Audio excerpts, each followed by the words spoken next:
I'm Linda van Tilburg for BizNews. I'm joined in the BizNews studio today by Sahil Mahtani, Head of Macro Research at Global Investment Manager 91. He has just dropped a humdinger of a white paper titled The Unstoppable Dollar Meets the Immovable Mr. Trump. It's a forecast for global currency markets. And the dollar's reign could be in for a shakeup. Sahil, welcome to the studio. It's so great to have you with us. Thank you so much for having me, Linda. So why do you believe we're approaching the end of a 14-year US dollar upcycle? So there's been a lot of predictions for dollar decline in the last few years. They've been wrong. The dollar's gone up. As you say, the dollar's been on an uptrend for 14 years. There are four factors, four drivers of dollar inertia, both on the upside and the downside. The first is geopolitics. Dollar tracks structural flows because the US is a central part of the global economy. Um, there are interest rate differentials where countries are out of sync with other countries and therefore attract flows because they're growing faster than other countries for long periods of time. There's the investment industry, my industry, which will develop a trend and push capital into an asset class for long periods of time. And then there are um, there are currency intervention periods that happen at cyclical peaks. So if you think about inflation in a domestic economy, when inflation exceeds a peak in an inflation targeting regime, the central bank intervenes. In the dollar, it's a global currency market. There's no regulator. And so typically you get periods of interventions at peaks and troughs, like you had in 71 and like you had in 85. And I think that accounts for dollar inertia, and all four of those things could be changing right now as well. Well, you say in your report that the macroeconomic and policy levers are all in the red now. So are they flashing? Yeah. So if you look at the four drivers, geopolitics, obviously tariffs have increased massively. We've gone from 2.5% tariffs on average imports in the US to something above 10%. Um, the what we didn't have in 2017 and 2020, when the market was also convinced the dollar was about to decline, is a growth story in Germany. For the longest time in the last few years, Germany has been about deindustrialization. Europe's been this news story in Europe's been terrible. And, for the first time, you're starting to see uh, big spending in Germany on infrastructure and defense. We've had Macron visit the UK on a state visit this time. It's the first state visit of a European head of state to the UK since Brexit. There are things being repaired here and budgets that are being spent. So that's good. The investment industry is getting excited about asset classes that are not US. Not to say that the US equity market is going to fall out of bed, but you know, fact is, European equities have outperformed US this year. EM equities have outperformed the US this year. So people are getting new ideas.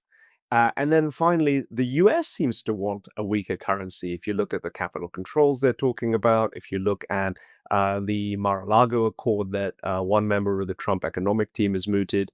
So yeah, I think for, all those things are starting to play out in a way. Well, can we just look at how heavily allocated are global portfolios towards US assets today? Yeah, so they're very heavily allocated. That's partly because the underlying asset allocation for equities, for example, that the benchmark reached about 70% in Q4. So 70% of all global equities in the global benchmark were US stocks, which is very high. Usually it's, somewhere close to 50 to 60 or 40, 45 at troughs. And what happened was the asset allocation community also was getting a benefit of a dollar uptick. So the dollar would outperform other currencies by 1 to 3 percentage points every year. So they started to reduce their hedges. They started to say, okay, I'm getting the benefit of the dollar. I'm getting the benefit of the underlying asset allocation, which is underperforming other regions. So let me just keep increasing my exposure to the US. And of course, this year, if you had done that, you're really underperforming. So suddenly those people are feeling the pain and they're starting to rethink whether they think this is going to continue in the years ahead. So are you saying the Trump shock is not only tariffs, it might also be on the US dollar's dominance? Okay, so I think you don't need to go there. I think this whole conversation about dollar dominance is an interesting conversation. It's a political conversation. I would park it. Um, the dollar has had um, three full cycles since 1971, since the Nixon gold shock. All throughout this time, the dollar has been dominant, right? And the dollar's going up and the dollar's going down. So you don't need to say that we're going to see the end of the dollar, the rise of the renminbi, the rise of Bitcoin. You don't have to go there to just say asset allocators need to think about a cyclical dollar bear market of the kind that we had, in the 2000s or in the 80s, or in the 70s. I think it's just a normal cyclical dollar bear market. So, what you mentioned a little bit about that, but what adjustments might investors make to make sure that, in this time that we enter a dollar down cycle, that they do the right thing? So the first thing to know is that because the world borrows in dollars, when the dollar declines, it's as if there's a surge of global liquidity into the global economy because the borrowing costs decline. So actually, the dollar down cycle is pretty good for all asset classes, including the US, on a 1 or 3 year out basis. Um, it is, however, much, much better for non-US assets. So emerging markets typically do well because they uh, are more likely to borrow in a hard currency like the dollar and earn in a local currency. So when the dollar goes down, their ability to service their debt payments goes up. Europe does well, Japan does well. It really, so I'd say you're not starved for choice. Um, but it really depends where the growth story is, right? Where do we actually think we're going to get an interesting growth story? And I think what is interesting about this cycle is that AI seems to be a much more global trend. I mean, the initial AI upsurge was a US upsurge, and people invested in infrastructure. But then we had the DeepSeek moment in February, and China is now incentivizing AI in their economy. The Europeans are a bit late, but they're catching up. And so AI might very well be a global story, in which case this is really a global economic upsurge. So, do you think the transition will be a slow pivot or a sudden correction? It's a good question. I think, at the moment when I put my cyclical economy hat on, the Fed is getting more comfortable with cutting. So that is pretty, that suggests that the dollar decline is going to happen sooner because interest rate differentials correct faster. US economy seems pretty strong though. So that augurs for a slower transition. I'll tell you what, I think it depends on how quickly Europe and China um, can can grow and be convincing. I think the European growth story is baked in. I think the China growth story is less baked in. But if suddenly you were to see a major transition in China, I think this could kick off pretty quickly. So, are there early signs of capital migration away from the dollar? Yes. So there's a bit of there are surveys and there are early data that suggests that investors are allocating less to the US, although the flows are still positive, and they're allocating more towards Europe. Um, just keep in mind, headline these are big numbers, right? So foreign investors have about $32 trillion of US assets, both on equity and fixed income. 20 trillion of that is G10. The rest is from emerging markets.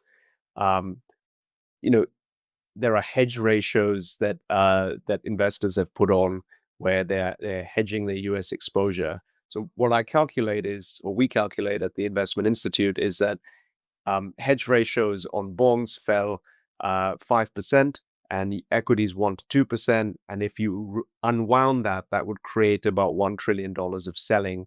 But that is in the context of the 32 trillion I mentioned of foreign investors owning US assets, and the FX market daily turnover is about 10 trillion. So these are huge numbers, and it kind of explains why the dollar cycles are super long. The dollar cycle is longer than an equity cycle. It's longer than a commodity cycle. It's longer than a typical credit cycle.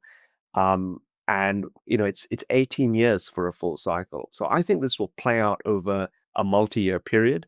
Dollar's down 11% from peak, but it's only down 4% since the Trump election, right? So you're starting to see the numbers here. It will take a multi-year period for this to play out. So, how do you imagine the Trump administration or the Federal Reserve might respond to your paper's conclusions? So I think the Trump administration is quite sanguine about a weaker dollar because yes, the US consumer loses purchasing power if the dollar declines, but if everything else is going up and you're getting an AI boom and an investment boom at the same time, life is actually fine. And so I think the Trump administration is trying to rebalance the global economy in the US's favor and correct some of the underlying imbalances. They have five pillars. They've got tariffs, they've got immigration, they've got deregulation, fiscal, and energy.